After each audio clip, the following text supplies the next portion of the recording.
Hey, welcome back to the channel. Shane Manley here, Massive Electric. Before I get started, why don't you take a second to hit that subscribe button if you're not already a subscriber. And today I'm going to talk about troubleshooting and one aspect of troubleshooting that you can use to deconstruct any issue that you might run across. So before I get started, I got a question for you, and down in the comments let me know if you've had any experience troubleshooting or if you have no experience troubleshooting, some of the issues that you have with troubleshooting when you come across electrical problems and trying to resolve them. I know a lot of the older guys that have been in the trade for a while, they have their own methods of troubleshooting, and so if you have experience also, down in the comments below let me know how long you've been in the trade and how much experience you have troubleshooting, and maybe we can get the conversation going there and helping some younger guys out in the trade, out in the field. That's kind of the goal of this channel, really, is electrical troubleshooting, although I'll talk about other things that may or may not sound like how-to videos, but just thoughts on different things in the electrical trade and industry as a whole. But today I wanted to bring up one thought that'll help you through most troubleshooting issues, something that you can put in your troubleshooting tool bag up here to help you think through problems. And that thought is isolating the problem, learning to isolate the problem. This issue came up a couple days ago, yesterday, and I wanted to share a thought with you because of it. I had a rooftop fan that was installed by others, and I ran the circuit for it. Single 120 volt circuit to a rooftop exhaust fan, and in that circuit there's a couple junction boxes. I had ran the circuit before the fan was installed, and there's a speed control that I had to add to control that fan as well. So once I got everything going, fan was installed, everything's wired up, and I go to fire it up, energize the circuit, and I get to the speed control, turn the speed control on, and I heard the circuit pop. So I knew the breaker had tripped. I wired everything in the circuit, all the junction boxes where I did all the connections in, and so I had a problem that I had to find, and I knew the breaker was tripped and something had caused the breaker to trip. Now, right where I was at on the inside, I was at the speed control. I checked the speed control initially.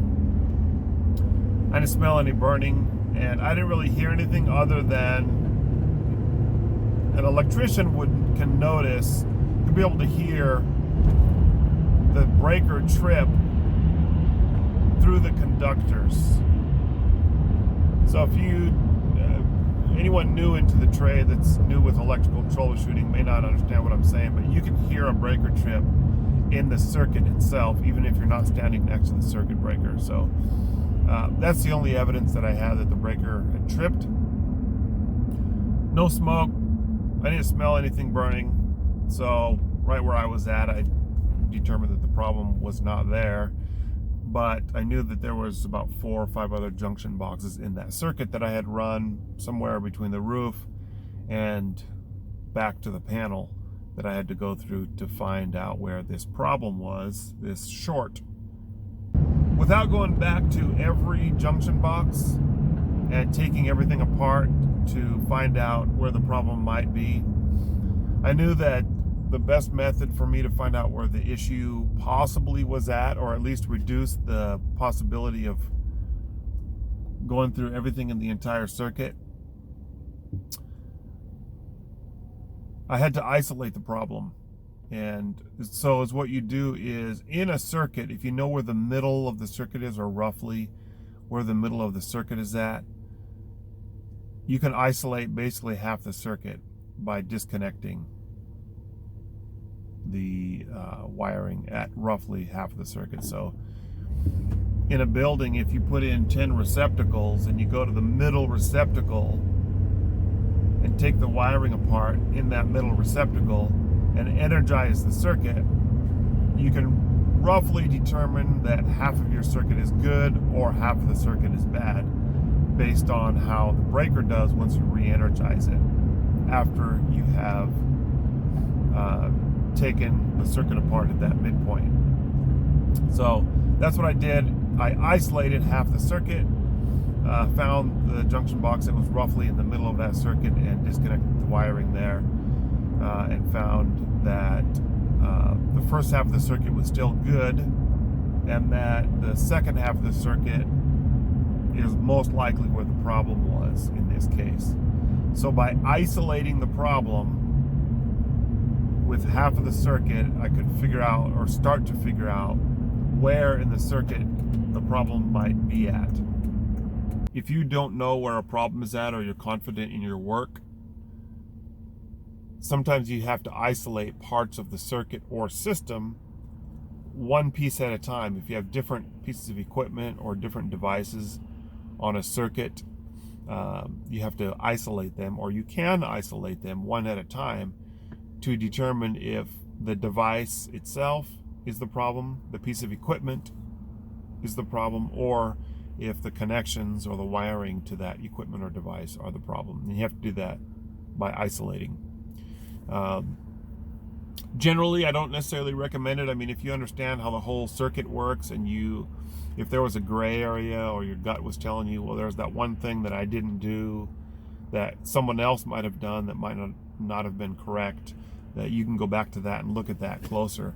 But sometimes you don't have that, you don't get that feeling, and that you're confident in the work that you had done. So you have to use isolation to go through, split the circuit up, split it in half, and then look at each separate box or device by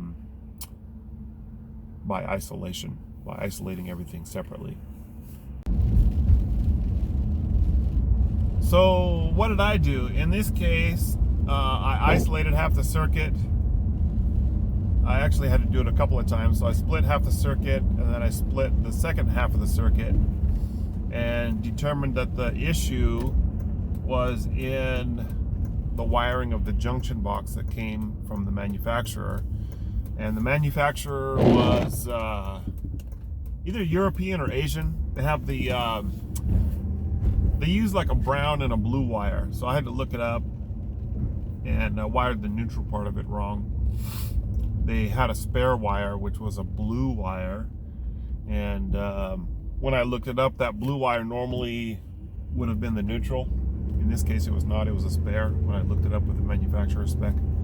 And so I just determined that that's where the problem was at. So I used isolation to determine where that was, because I was confident in the rest of the work that I had done in that circuit in all the other junction boxes. And because I was equally confident in the work that I had done in the other junction boxes, I didn't suspect one junction box more or less than any other. I just had to go through and isolate to find out what I did wrong, or like I say, maybe I had missed something, and in this case it was in that box, which I could have checked first, but sometimes with troubleshooting, that's how it goes. Sometimes you find it right away. Sometimes you find the problem within seconds, and sometimes it takes a little bit.